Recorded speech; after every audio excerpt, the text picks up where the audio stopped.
자, 그 다음에 시계 바늘의 각도에 관한 문제입니다. 이 시계 바늘 각도에 관한 문제는 공부를 잘하는 초등학생도 심화 문제집에서 보게 되는 문제고, 중학생도 보게 되는 문제, 그 다음에 고등학교에 가도 나오는 문제입니다.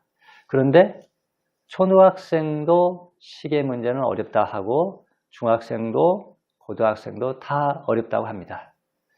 그런데 지금 선생님이 설명하는 요령을 잘 익혀두면은 모든 시계 문제가 딱 식 한 개로 끝낼 수가 있습니다. 어떤 문제가 나와도 딱 한 가지 식을 가지고 문제가 완벽하게 풀립니다. 어떻게 보면 시계 문제를 푸는 만능 키라고 할 수 있는데, 이 만능 키 하나만 가지면 시계 문제가 다 풀립니다. 초등학교 문제, 중학교, 고등학교 문제도 풀립니다. 그래서 이 방법만 익히고 있으면 초등학생도 고등학교 시계 바늘 각도의 문제를 풀 수가 있습니다. 그러니까 잘 들어보기 바랍니다. 자, 먼저 시계 바늘의 각도 문제를 풀기 위해서 알아야 될 사항들입니다. 첫 번째, 큰 바늘이 1분에 가는 각도는 6도다. 이걸 기억하고 있어야 됩니다. 자, 큰 바늘은 1시간 동안에 한 바퀴 뺑 돌죠. 1시간 동안에 360도를 움직입니다. 1시간은 60분이니까 60분 동안에 360도를 돈다. 자, 60분 동안에 360도를 돌죠. 그러니까 1분에 6도를 가는 겁니다. 그 다음에 작은 바늘이 1분에 가는 각도는 0.5도라 그랬는데, 작은 바늘은 1시간에 글자 한 칸을 갑니다. 글자 한 칸은 30도죠. 그러니까 1시간 동안에 30도를 가는데 결국 60분 동안에 30도밖에 못 가죠. 60분 동안에 30도를 간다. 그러면 1분에는 0.5도를 가는 겁니다. 자, 그 다음에 이 정각, 예를 들어서 3시 정각이다. 그러면 그 3시 정각의 바늘의 위치를 한번 생각해 보십시다. 그러면 이 3시 정각부터 이제 문제가 시작되면 이 정각에서 큰 바늘이 작은 바늘을 뒤쫓아가는 경주가 시작된다. 이렇게 생각하면 됩니다. 그런데 3시 정각이면은 작은 바늘이 90도 앞으로 나아가 있죠. 지금부터 이제 추격을 시작하는데, 큰 바늘은 1분에 6도씩 추격하고 또 작은 바늘은 1분에 0.5도씩 도망을 가기 때문에 결국 1분에 5.5도씩 그 간격이 좁혀집니다. 이것이 굉장히 중요합니다. 3시 정각에는 작은 바늘이 90도를 이미 도망가 있는 상태지만 3시 정각부터 큰 바늘이 쫓아가는데 1분에 5.5도씩 간격을 좁혀나간다. 이것을 기억하고 있으면 됩니다. 자, 그래서 아까 이제 7시라고 하면은 작은 바늘이 7칸을 더 가 있죠. 한 칸에 30도니까 7칸을 갔으니까 210도를 이미 앞서 나가 있습니다. 그러면 7시 정각에는 210도인데, 자, 지금부터 1분에 5.5도씩 큰 바늘이 추격을 시작합니다. 그런데 X분이 지나면 몇 도가 되겠느냐? 그러면 1분에 5.5도가 간격이 좁혀지니까 X분 동안은 5.5X가 좁혀지겠죠? 그래서 210 빼기 5.5X 이렇게 하게 되면 바로 X분 후에 두 바늘이 이루는 각도를 구할 수가 있습니다. 자, 이런 형태의 식을 앞으로 많이 보게 될 겁니다. 자, 그런데 시간이 오래 경과하다 보면 작은 바늘이 큰 바늘이 작은 바늘을 추월하는 순간이 있습니다. 이럴 때는 마이너스 각도로 표현할 겁니다. 자, 그럼 이것도 역시 문제를 보면서 설명을 해야 조금 더 쉽게 설명이 될 것 같습니다. 문제를 보겠습니다. 8시와 9시 사이에서 큰 바늘과 작은 바늘이 100도를 이루는 시각을 구하여라. 두 번째는 3시와 4시 사이에 두 바늘이 60도를 이루는 시각을 구하여라. 이렇게 나와 있습니다.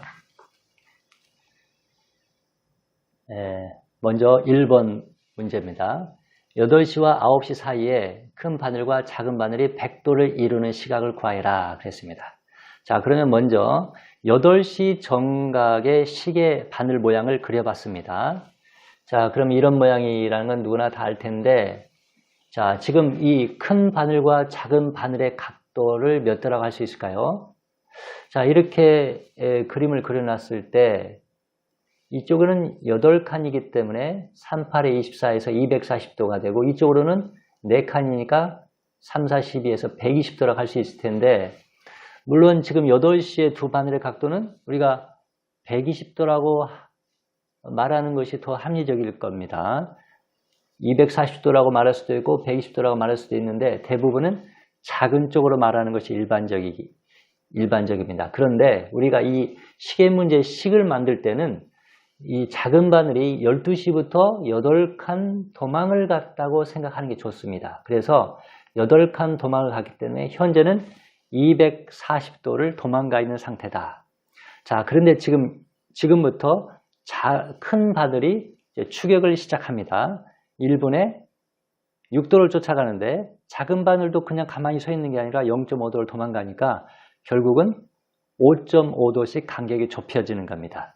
그런데 X분 동안 갔다고 합시다. 그러면 1분에 5.5의 각도가 좁혀지니까 X분 동안에는 5.5X의 각도가 좁혀지겠죠. 그래서 240 빼기 5.5X를 씁니다. 그랬더니 100도가 되더라.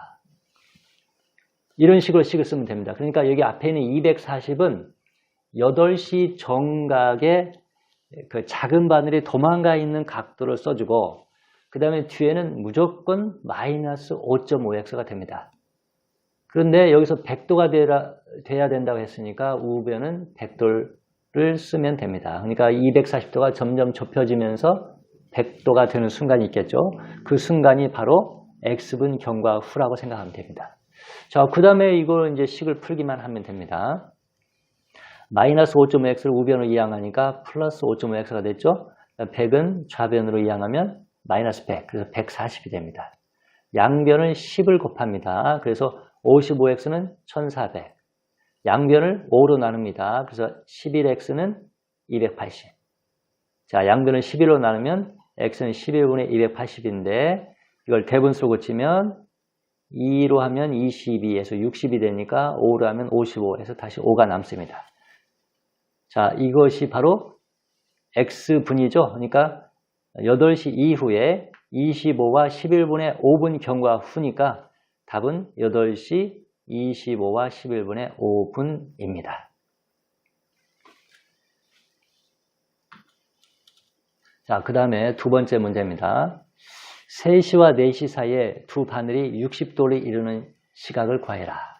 그랬습니다.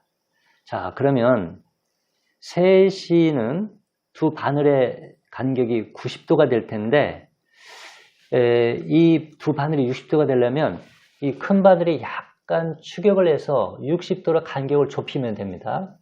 그런데 이 점점 가다가 큰 바늘이 작은 바늘을 추월해 가지고 이제 오히려 이제 큰 바늘이 60도를 앞서 나가는 경우에도 두 바늘의 각도 60도라고 할 수 있고 또 이것이 4시가 되기 전에 이런 상황이 만들어질 수 있기 때문에 이 경우도 구해야 된다는 걸 알 수가 있습니다.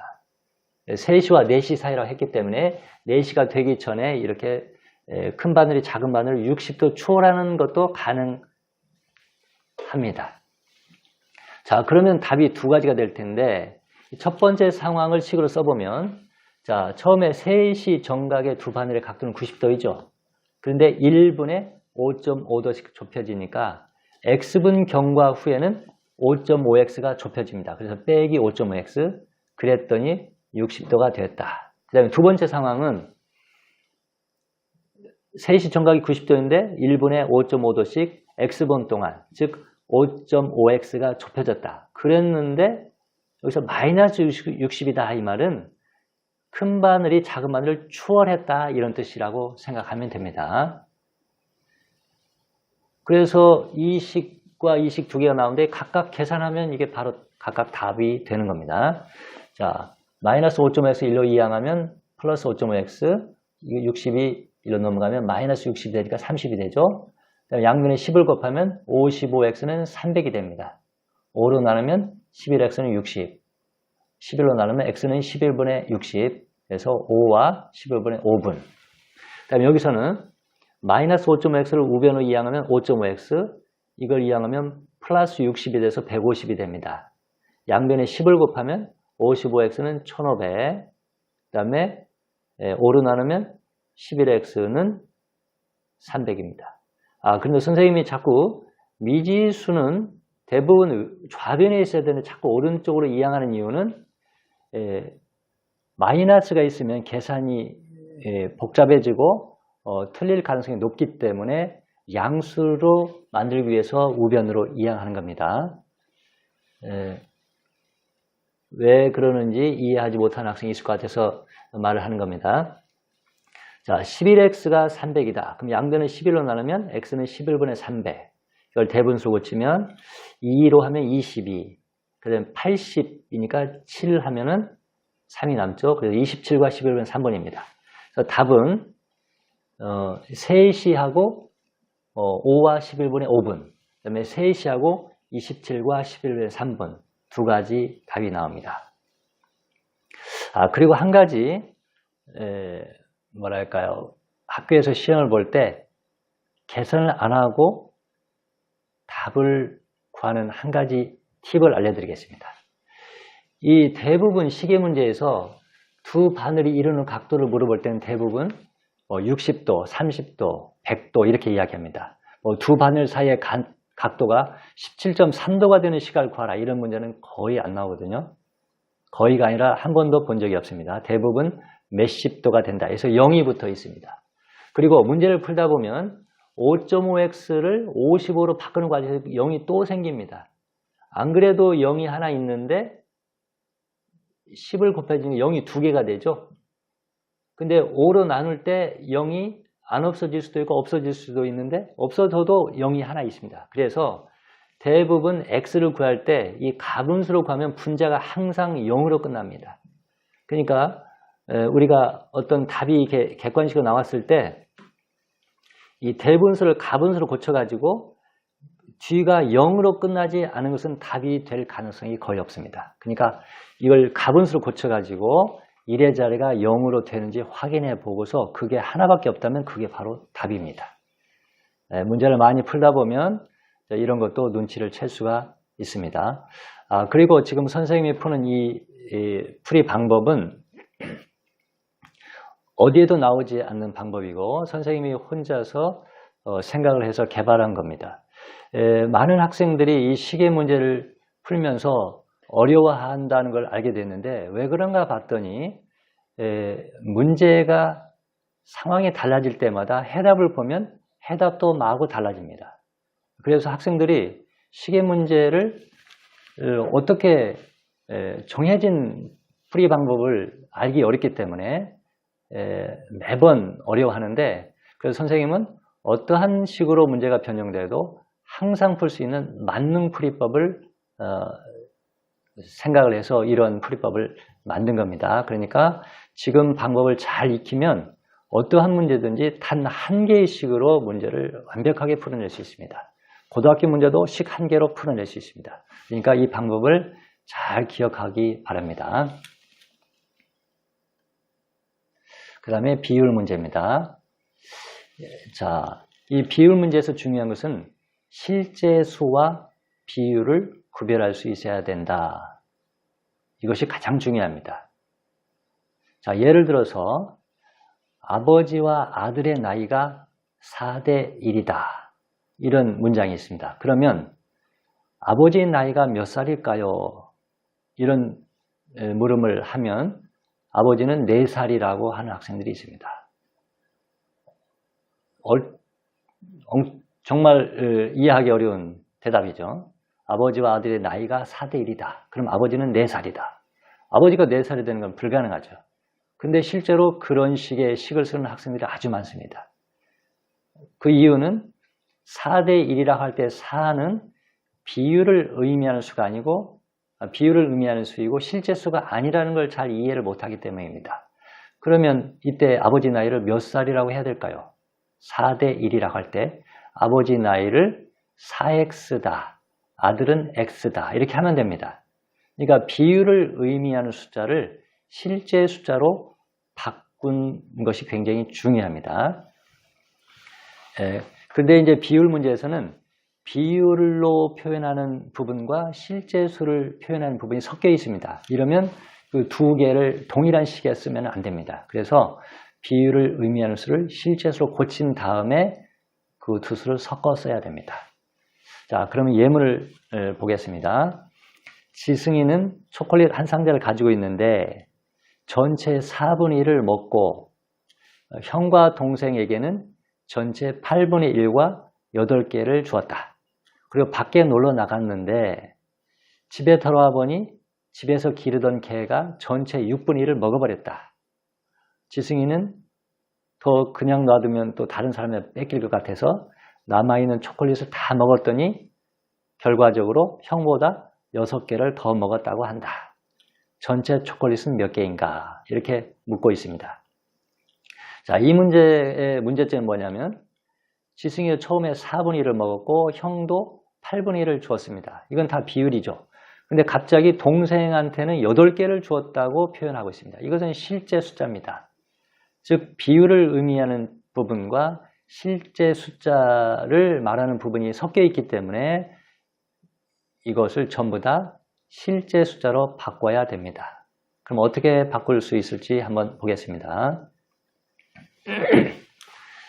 자, 이때는 전체 초콜릿을 X개라고 하면 됩니다. 그러면 처음에 지승이가 먹은 것이 전체 4분의 1이니까 지승이가 먹은 개수는 X개의 4분의 1이니까 4분의 1X라고 하면 됩니다. 이러면 이것은 비율을 의미하는 게 아니라 실제 숫자가 되는 겁니다.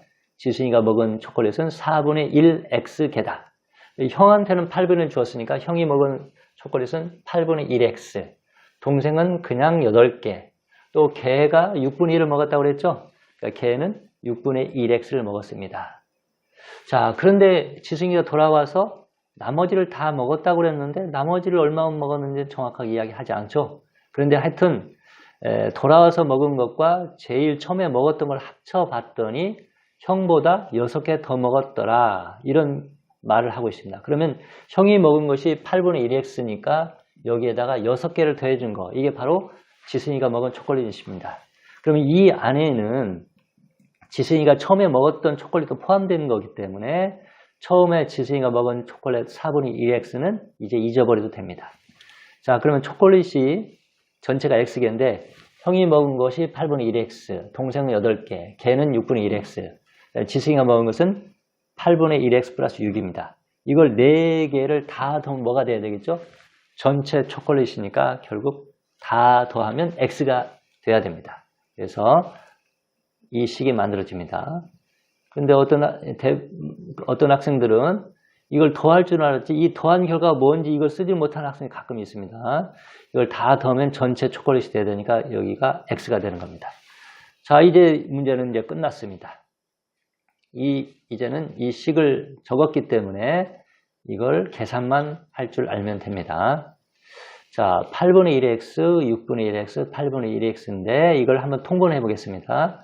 최소 공배수 24를 통분하면 8분의 1x는 24분의 3x, 6분의 1x는 24분의 4x, 여기도 24분의 3x. 자, 그 다음에 8 더하기 6은 14가 되고 여기는 x입니다. 여기가 24분의 10x 더하기 14는 x. 자, 그러면 이것을 좌변으로 이항하겠습니다. 이쪽이 더 큰 값이니까 이것을 좌변으로 우변으로 이항을 합니다. 14가 남아있고 x 빼기 24분의 10x니까 24분의 14x가 되죠. 자, x가 뭐가 되면 되겠습니까? x가 24면 되겠죠. 그래서 x는 24개다. 이게 답입니다. 전체 초콜릿은 24개라는 것이 나왔습니다. 이상으로 1차 방정식의 활용에 대한 강의를 마치겠습니다.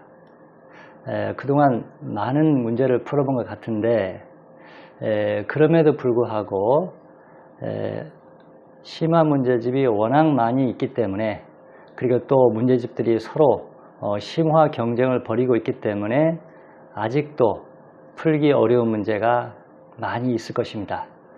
그러면 주저하지 말고 댓글을 통해서 책의 이름 그리고 몇 쪽 몇 번 문제를 풀어주세요 하고 댓글을 달아주시기 바랍니다. 그러면 그런 문제들을 모아서 다시 한번 강의를 할 계획을 가지고 있습니다. 그리고 지금 선생님이 강의를 수학의 나침반 체계에 따라서 강의를 하고 있는데, 수학의 나침반이 생소하게 들리는 학생들이 많을 텐데, 수학의 나침반은 이런 평범한 문제집과는 달리 수학의 개념을 문장으로 또 대화식으로 설명을 하는 책입니다. 문제는 거의 없습니다. 그리고 학생들이 그 책을 읽음으로써 그 수학적 사고력을 키우도록, 또 그런 기회를 가질 수 있도록 유도하고 있기 때문에 다른 문제집을 풀기 전에 꼼꼼하게 읽어본다면 많은 도움을 받을 수 있으리라 생각합니다. 특히 심화 문제를 푸는데 도움을 받을 수 있으리라고 생각합니다. 그리고 강의에 나오는 내용들이 대부분은 수학의 나침반에 나오는 것들이고, 또 수학의 나침반에는 더 자세하고 더 친절하게 설명되어 있기 때문에 수학의 나침반을 가지고 읽으면서 강의를 들으면 더 도움이 되리라고 생각합니다.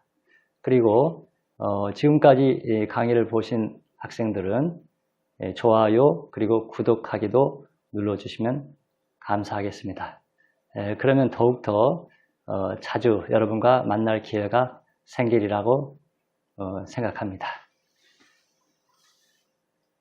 수고하셨습니다.